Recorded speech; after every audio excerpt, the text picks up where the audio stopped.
Kita akan menyaksikan debat kedua. Wah, ini nih. Ini nih, yang diingat tuh debat kedua. Ini tuh hari ibu, Mas. Mesti ingat hari ibu. Ini Ibumu. Masa debat. Dan yang keempat pun ayahmu. Aduh. Debat tuh sekian ya. Lu jangan mikirin subscriber doang.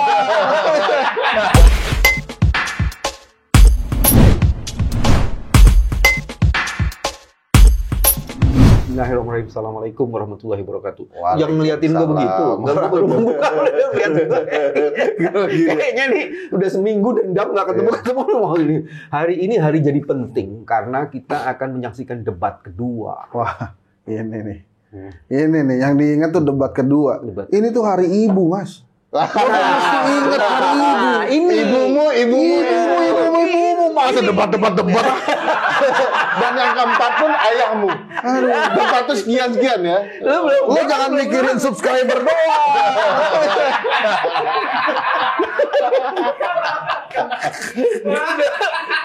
Ini justru mau dilanjutin debatnya, ada nggak isu perempuan?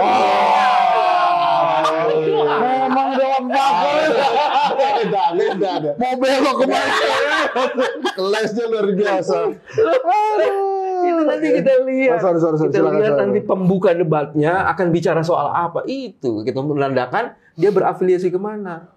Oke, Nah, sekarang jangan kontennya dulu dong, karena kan perdebatannya belum terjadi. Kira-kira ini masing-masing persiapannya kayak gimana nih?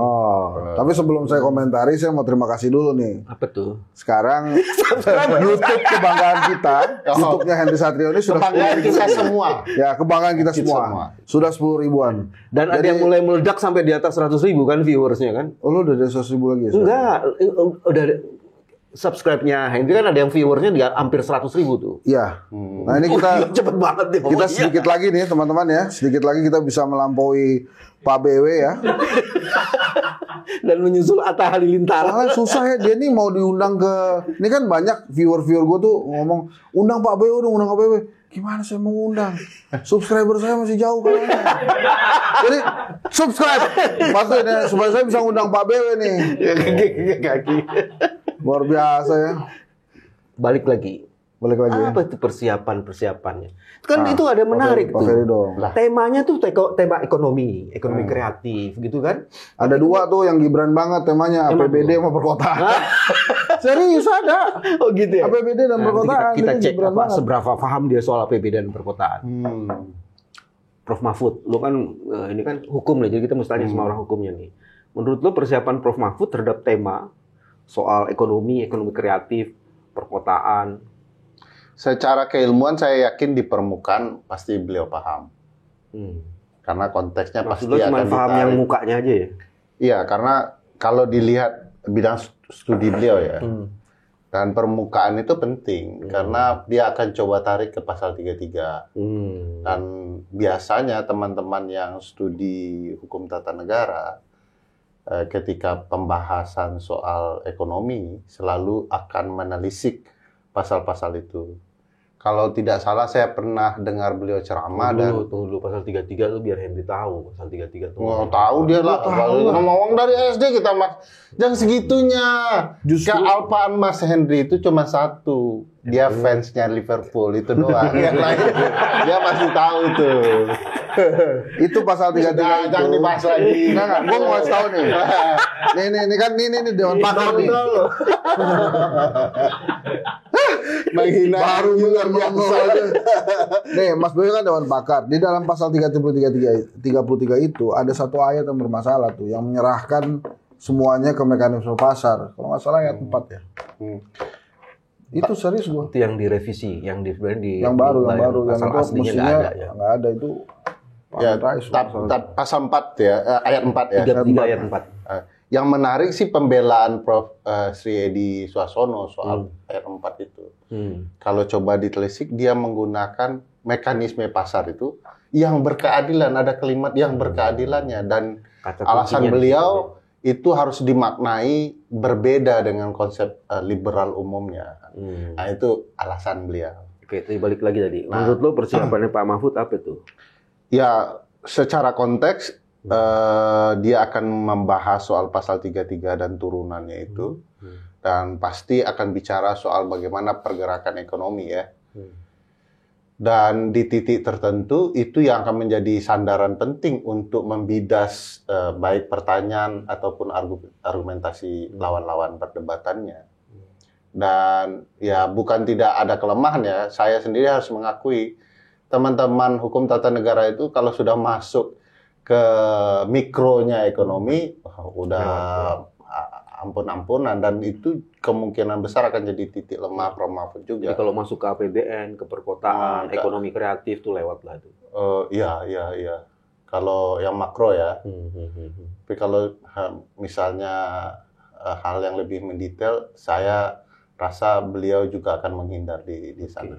Nah, kalau Caimin, kan sama-sama loh. Kalau Caimin sospol kan komunikasi politik itu apa nih persiapannya? Kan dia itu bidang yang juga berbeda kan dengan tema debat yang ya, gua nggak tahu persiapan dia gimana ya. Kan lu tanya Dewan Pakar. Ya, Dewan Pakar pasti lebih paham. Cuma begini, Caimin ini menurut gue yang paling santai nanti. Yes. Kalau Prof. Mahfud itu terbebani dengan profesornya dia. Sementara Mas Gibran, kalau dia tampil bagus, orang-orang kan bilang, ya iyalah tampil bagus ya anaknya presiden. Kalau dia tampil jelek, gimana sih? Makanya jangan instan, semuanya itu butuh proses. Makanya jelek lo tampilnya. Jadi dia agak serba salah gitu. Apalagi kalau dapat tuduhan, pasti udah dapat bocoran nih. Oh kan? Oh iya, macam-macam itu. Tapi apapun itu, begitu dia tampil bagus, dibilang ya jelas saja anak presiden, masa tampil buruk. Kalau tampil buruk, gimana sih? Makanya jangan instan. Jadi dia salah-salah terus tuh. Cuma menurut gue gini ya, tadi kita bicara pertanyaannya ke Caimin, kok maunya Gibran aja loh. Caimin itu kan santai aja dia. Dan salah satu kelemahan debat ini kan 1 menit sama 2 menit. Penjelasannya kan cuma segitu aja gitu ya. Dan Caimin itu sebagai seorang great storyteller, dia bisa cerita macam-macam tuh sampai masuk ke pertanyaan gitu loh. Maksud gue, jadi buat Caimin sih nggak masalah. Justru beban terbesarnya itu ada Pak Mahfud. Tapi Pak Mahfud menurut gue, dia pasti bisa masuk ke dalam substansi yang kuat. Karena kan kemarin waktu di debat perdana kan penampilan Ganjar tuh kan juga mengagetkan publik, mengagetkan gue sih. Terus terang tuh dia luar biasa kemarin tampilnya. Nah Pak Mahfud juga bisa jadi tampil luar biasa. Sebetulnya kalau ditanya ya, misalnya nih Caimin nih mestinya nanya ke Gibran misalnya kayak, itu Mas Gibran sebagai wali kota gimana dulu? Kok bisa banyak proyek nasional masuk ke Solo? Sharing dong supaya kota dan kabupaten yang lain juga bisa memiliki fasilitas atau hak yang sama dengan seperti dengan Solo. Jangan mengukuhkan prinsip-prinsip dinasti di situ.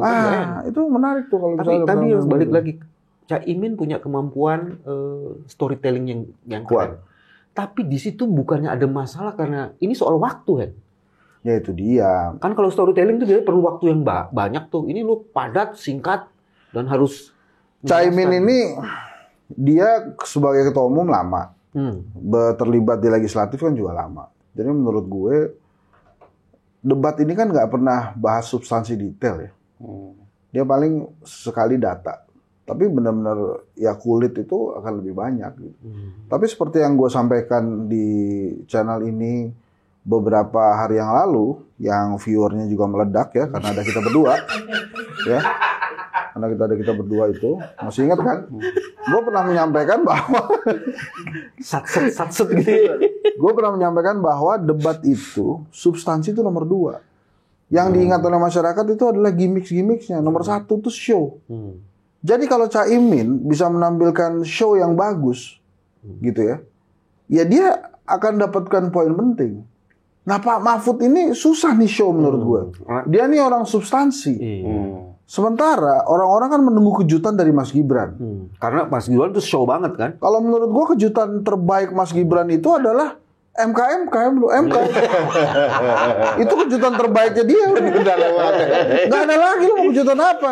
Misalnya kita nungguin kejutan dia pas debat, iya dia udah di situ. Nggak, aku merasa berterima kasih.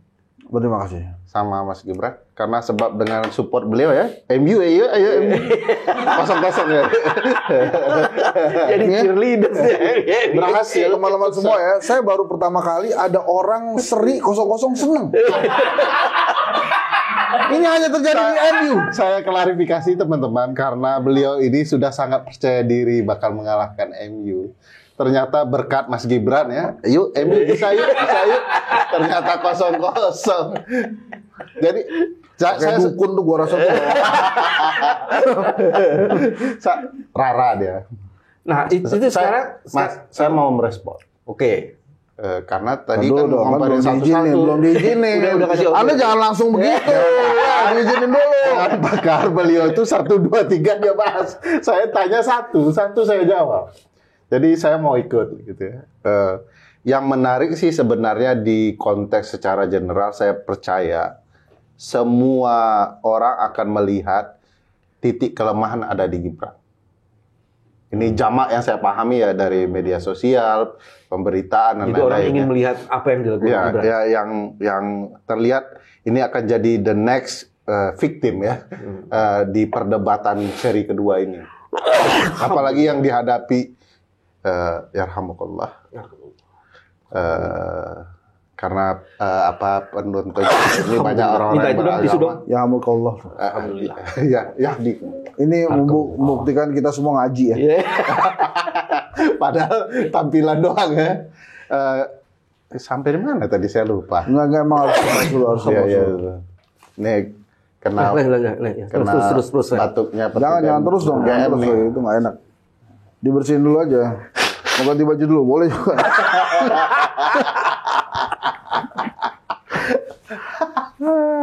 Oke, mantap. Jadi di titik itu orang akan melihat Gibran sebagai korban yang akan dilindas dua raksasa dalam perdebatan.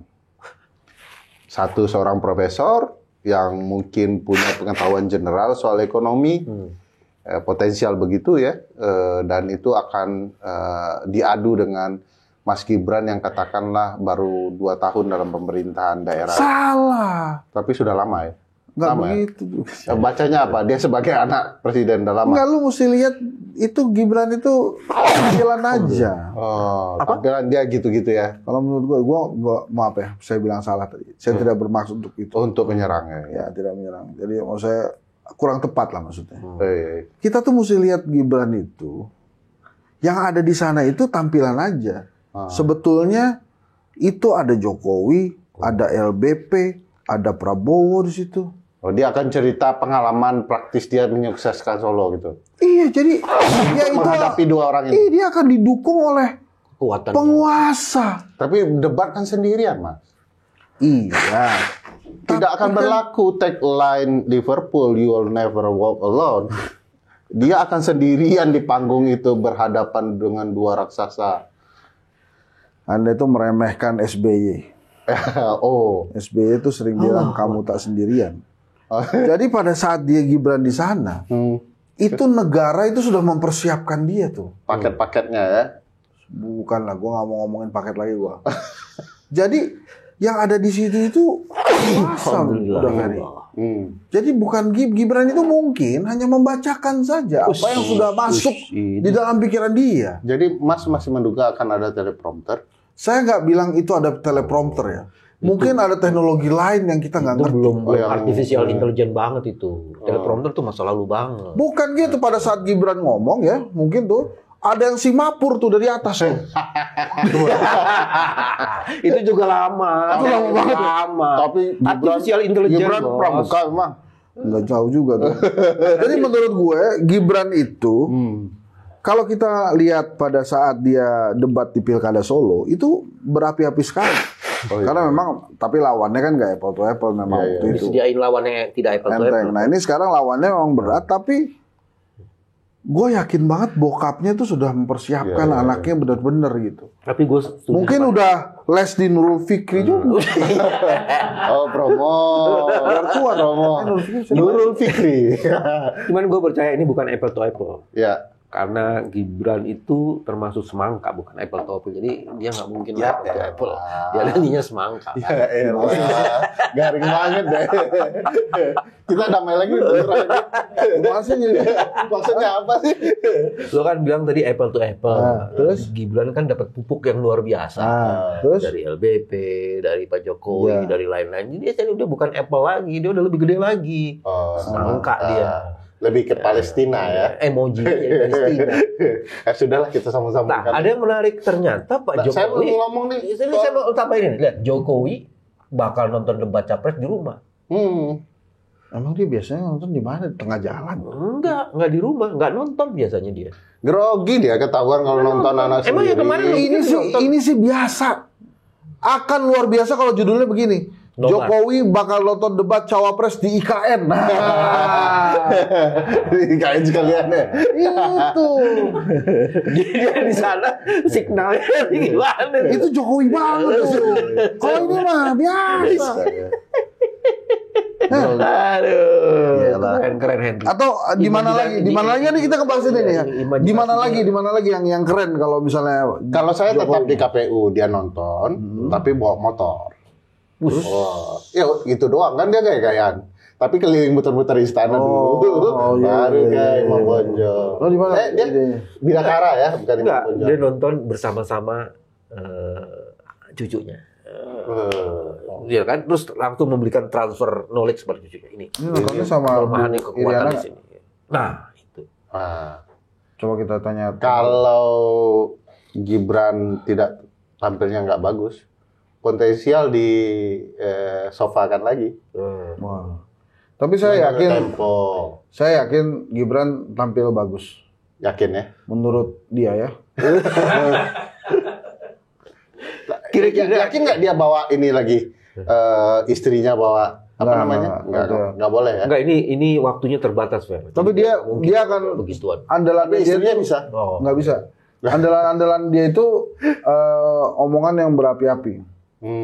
Sebetulnya ya, nih Mas BW kan anggota Dewan Pakar. Nanti tuh kalau debat selanjutnya, tanya gini ke Prabowo. Anda kan katanya melanjutkan Pak Jokowi. Kenapa Pak Jokowi nawacita terus Anda jadi astacita? Dari 9 ke 8. Menurun-turun ya. Jadi turun. Emang yang udah selesai yang mana dari nawacita itu? Gitu kalau nanya. Tapi memang harus pakai gimmick promo gitu ya. Gimana gimmicknya? Sorry ya. Sorry ya. Nih, harus dua kali. Sorry ya. Itu kan katanya Anda melanjutkan program Pak Jokowi. Program Pak Jokowi itu nawacita. Kenapa Anda jadi astacita cuma 8? Apa yang sudah selesai dari program Pak Jokowi yang satu itu? Apa? Jawab. Jangan-jangan IKN nggak dianggap tuh. Nggak ada IKN di nawacita. Di nawacita iya. Nggak ada IKN bos nawacita. Atau itu yang nggak ada di Jualang juga nih Dewan Pakar. Enggak betul. Ada ahlinya yang datang ke sini bilang di nawacita tidak ada program IKN. Tapi kenapa itu dikerjain? Sementara Anies tidak memuat program IKN tapi disuruh kerjain. Terus apa lo jawab? Nggak bener. Itu doang. Iya dong lo. Mau ngapain lagi? Nah ini ada lagi nih. Jokowi mengaku tak berikan masukan untuk Gibran hadapi debat. Dia nggak memberikan masukan, dia memberikan keluaran. Karena yang penting outputnya, bukan masuknya. Gitu nggak sih? Jokowi mengaku tak beri masukan untuk Gibran hadapi debat cawapres. Ya karena yang dibutuhkan oleh Gibran bukan masukan, bukan tapi masukan jawaban, Jokowi. keluaran, jawaban. Jadi kalau dia ngomong gini ya, memang begitu, memang nggak mungkin lah. Akan mengagetkan kalau Jokowi mengaku tak beri jawaban untuk gimana itu baru. Kalau cuma masukan aja kan. Jadi berita-berita seperti ini menurut gue tuh terlalu terlalu ngambang. Kalau yang memberikan soal, itu susah. Karena yang dibutuhkan tetap jawabannya. Belum tentu bisa menjawab soal saya. Iya, lu bayangin ya. Kan ada dugaan bahwa soal-soal dari KPU itu udah bocor duluan sehingga kemudian dijawab aja dengan para calon presiden dan cawapres. Ini ya. Tapi berat tuh, kalau tuduhan tuh. Kalau orang lain yang ngomong. Kalau udah Ferry dan Mas BW nonton YouTube saya dengan Pak Felix Xiao, itu Ustadz itu ngasih tips susah bener loh bos. Kalau Anda tidak tahu yang benar, minimal Anda tahu yang salah. Dia nggak pernah pilihan ganda ABCD. Kalau kita tahu yang salah yang mana, otomatis kita tahu yang benar, bos. Ini bisa dipakai ya Felix Xiao itu untuk memilih calon yang benar. Kan dia bilang gini. Nggak, ini maksud gue pada saat Pak Jokowi tadi, kok diganti sih? Jangan nayangin YouTube saya terus dong. Lu udah pernah Ini sama Ustadz Udah. Direksi. Sebentar. Oh, Dimarahin sama viewer gue. Nangis nggak lo? Enggak, belum. Mas BW nangis. Iya, karena Mas BW kan memang hati yang dipakai. Iya. Kalau Mas dia BW nggak ini pakai otak memang soalnya Hendy. tingkat. Nggak pakai hati. Nggak apa-apa, Mas. Gue nggak apa-apa. Gue nggak akan membawa kemana-mana. Biasa aja. Biasa aja. Gue biasa. Ini kita bahasin lagi. Iya, baik. Jokowi mengaku tak beri masukan untuk Gibran hadapi debat cawapres. Ini menurut gue dia bagus lah. Masalah dia bener apa enggak kan kadang-kadang kita tahu dia belok kanan sebenarnya ke kiri kan. Jadi sebenarnya dia harusnya nggak usah komen gitu. Kalau kayak gini kan orang seolah-olah Bapak Tapi Mas juga ya. Kalau kan boleh aku bertanya. Boleh dong. Ke Mas BW juga. Dari perspektif antum berdua.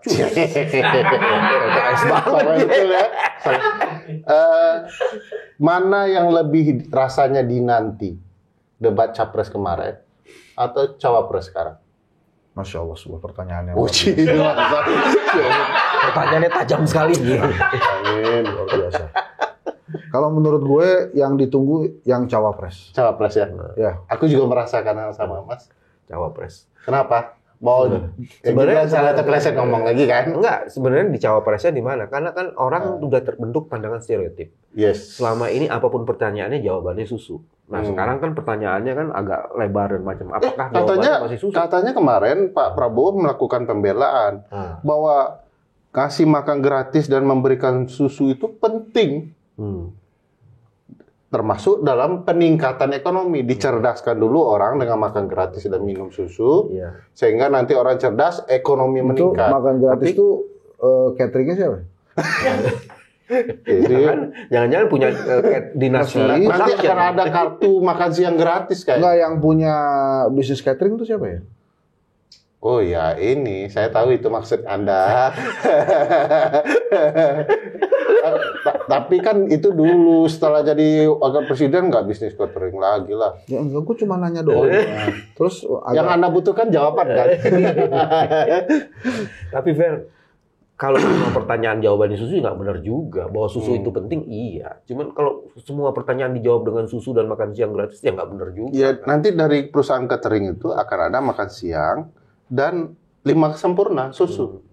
Iya, maksud sekarang meningkat ekonomi seseorang. Di sanalah debat misalnya gini, ekonominya. pertanyaannya gini, bagaimana cara menyelesaikan sampah? Minumlah susu dan makan gratis. Kan nggak gitu. Ada jawaban yang lain. Dengan dia minum susu, Mas, nyapunya jauh lebih ini sampahnya. Sudah ada bukunya. Bapak-bapak buat genset kayak kita nih. Dan ini percaya atau tidak, dia bisa sejam 2 jam ngomongin hanya untuk tadi itu ya. Aduh. Ya Allah. Jawaban lo, pertanyaan lo sudah dijawab nih. Ya. Ketua DPP PAN tak tahu asal susu yang dibagikan Gibran di CFD. Susu tak berasal. Susu nggak punya KTP. Susu tak punya KTP. Ini nanti debat cawapres itu ada behind the story, gosip desas-desus. Jadi ini bukan hoax, ini desas-desus. Apa tuh? Pemilihan moderator. Konon dipilih moderatornya yang bersahabat. Jadi gitu tuh. Tadinya beberapa nama terkenal mau masuk sebagai moderator. Tapi takutnya terlalu intimidatif. Terlalu keras. Harus moderat. Kalau itu kan intimidator. Gimana sih lu? Iya, tapi ceritanya begitu. Nih mau bahas desas-desus biar rame ya. Biar channel ini ada konten yang agak lama gitu. Dia patahin sendiri. Serangannya gimana sih? Jadi siapa kira-kira Mas? Nah kan kalau nanti kan Alvito sama Liviana Kompas. Itu kan juga sempat ada polemik karena dia kan iya ada Kompas, CNN-nya Alvito diwakilinya. Oke. Jadi kan ini bersama penyelenggarannya beberapa TV. Nah itu Livi itu ada polemik juga karena dia ternyata anggota Persit kalau saya nggak salah. Chandra Kirana ya. Jadi karena suaminya anggota, ini apa boleh atau tidak gitulah. Tapi sebelumnya ada isu desas-desus, sebetulnya bukan mereka berdua yang dipilih sebagai moderator. Jadi jurnalis-jurnalis senior Kompas lah. Dan seorang moderator senior yang pernah menjadi moderator di debat lalu yang cukup menghebohkan. Gitu. Saya nggak sebut namanya ya, tapi kira-kira Ira Kusno lah kalau nggak salah. Gitu. Tadinya nama itu sempat keluar gitu. Tapi terus nggak jadi, diganti sama yang Livi ini. Livi lebih junior dari Ira. Oh jauh. Jangan-jangan itu karena Gen Z-nya itu kali. Ya bisa jadi. Tapi dia cukup tajam ya kalau membidas pemerintah ya. Mungkin kalau dia yang dipilih ya ini aman lah buat semua. Oke, lebih ke tengah ya. Ya karena walaupun si moderator itu hanya membacakan, tapi the way dia bacakan itu kalau memang moderator yang tajam tuh cukup mengganggu intonasinya, fasilitas mental seseorang tuh. Tekanan katanya gitu kan. Ya. Tapi sebenarnya nanti kira-kira ada nggak pertanyaan-pertanyaan unik yang sangat spesifik dan mengejutkan kira-kira ya? Misalnya kira-kira Mas Gibran tuh mau ngasih pertanyaan apa dan apa pertanyaan yang diajukan kepada dia yang kira-kira yang disiapkan itu? Lo bisa predik nggak? Ya itu mestinya keluarnya dari mulutnya Mas Gibran tuh ya. Jadi pertanyaan ke Caimin atau pertanyaan ke Pak Mahfud gitu ya.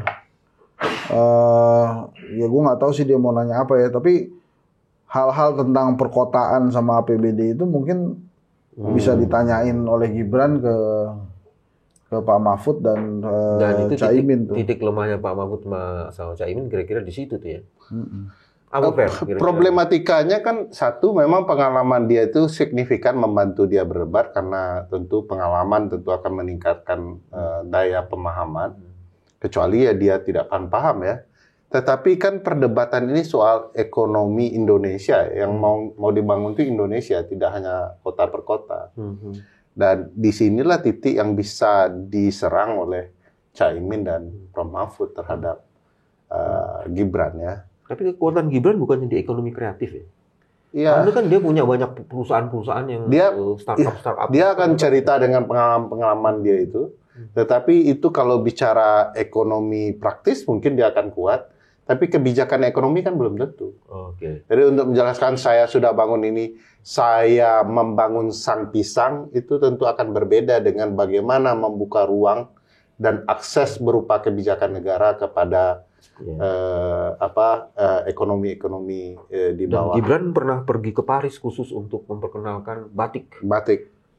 Ya kata orang sih sukses, tapi saya tidak melihat ada imbas apapun soal itu dalam dunia. Eventnya sukses, tapi dampaknya kepada perkembangan pertumbuhan di. Ya kalau soal jalan-jalan saya dengan Mas Hensat bisa kok jadi modelnya, tapi ada belum satu lagi tuh sobat sukses juga. Gibran ini memang terbebani dengan ini ya.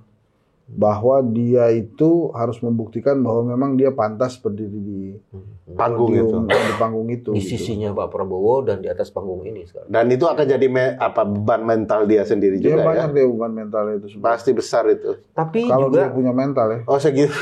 Orang akan muncul dengan pandangan segitu doang lu maksa-maksa jadi cawapres. Tapi ada fakta loh. Pertumbuhan ekonomi di Solo itu melebihi pertumbuhan ekonomi nasional. Jadi suplai yang dicerita tadi disuplai program kan?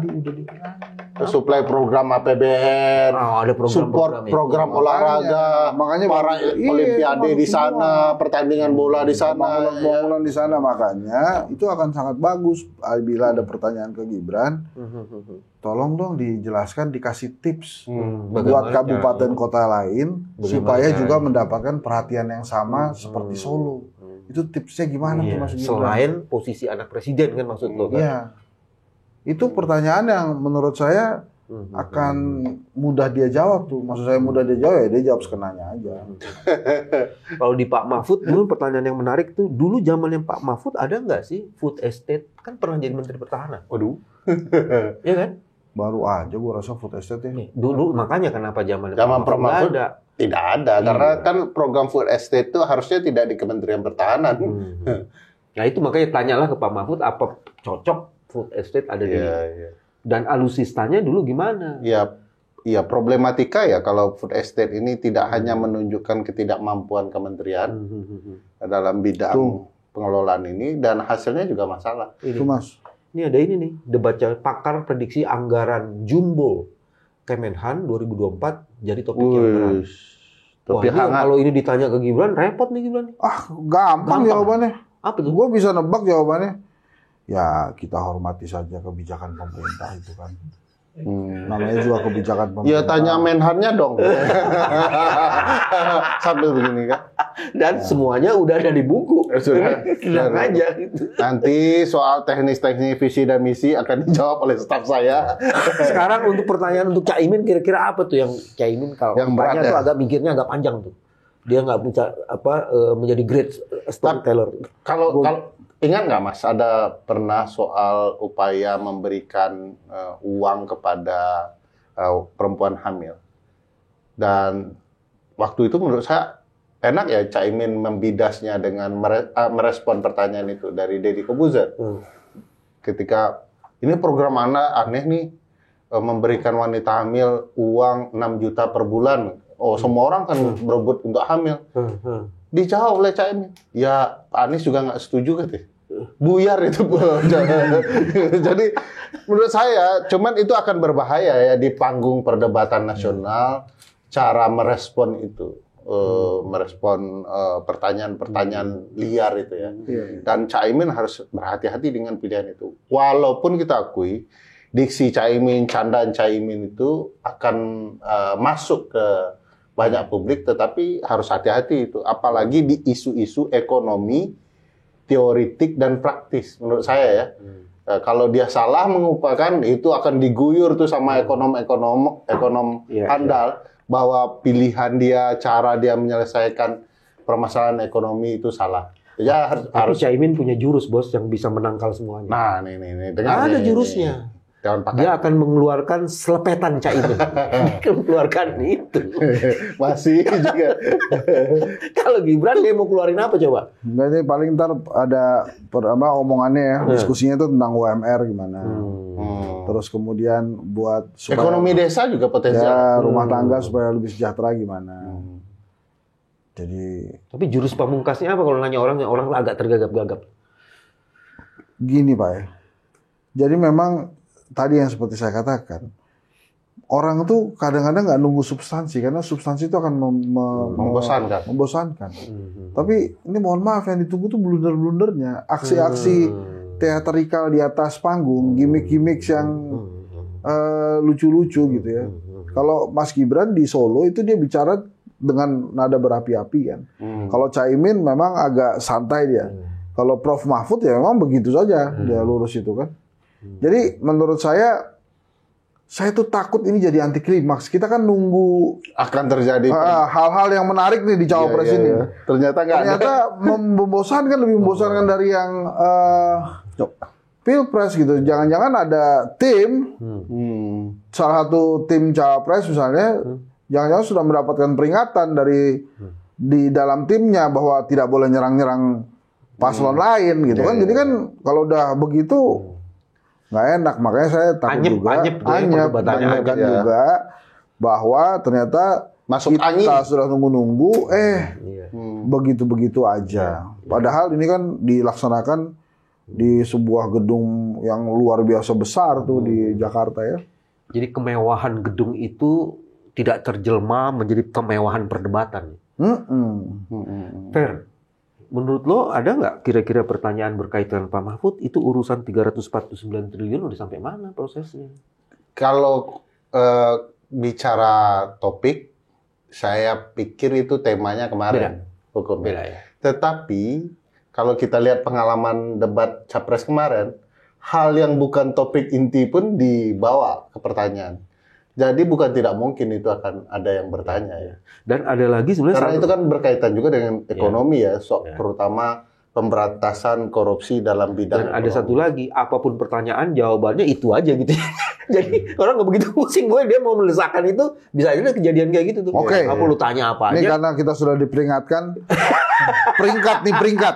Kalau saya urusan substansi peringkat itu Mahfud, Gibran, Cak Imin. Tapi kalau untuk show saya lebih pilih Cak Imin, Gibran, Prof Mahfud. Ada lagi nggak ukuran yang lain? Itu baru 3. Today show sama substansi. Kalau saya di substansi, saya yakin itu harusnya MMD siap. Kedua baru Cak Imin. Ketiga baru Gibran. kalau di bagaimana menghibur ya, dan itu penilaian yang menurut saya publik akan nikmati betul. Saya setuju Caimin, Gibran, dan Prof. Mahfud. Saya nambahin satu ukuran. Kalau blunder, yang paling banyak blunder Satu Gibran. yang paling banyak blunder kayaknya Gibran. Baru kemudian Kayak ini Prof. Mahfud, dan setelah itu baru menunggu betul Caimin. ya asam sulfat itu muncul ya yang Saya nggak yakin Gibran akan blunder deh. karena dipersiapkan. Karena nggak datang-datang kan kemana-mana. Enggak, gue tahu jawabannya. Karena setiap pertanyaan dia tidak jawab. Jadi nggak ada yang blunder. Nggak ada yang blunder. Analisis lo bener. Kan nggak dijawab. Terlalu meremehkan Mas Gibran. Kok kalian begitu ya? Nggak, Gibran itu sudah dipersiapkan, maka nggak hadir di acara kampanye-kampanye yang lain untuk mempersiapkan itu betul. Ya, dia belajar banget dari situ ya. Jadi dia menyimak perdebatan. Kalau terpleset lagi memang dia ada masalah serius. Tapi kalau menurut saya, alangkah mengejutkannya Gibran bila tidak mengejutkan. Sah. Kayaknya channel Kewarasan ini harus kita tutup. Terima kasih. Wassalamualaikum warahmatullahi wabarakatuh. Waalaikumsalam. Waalaikumsalam. Itu gimana ya?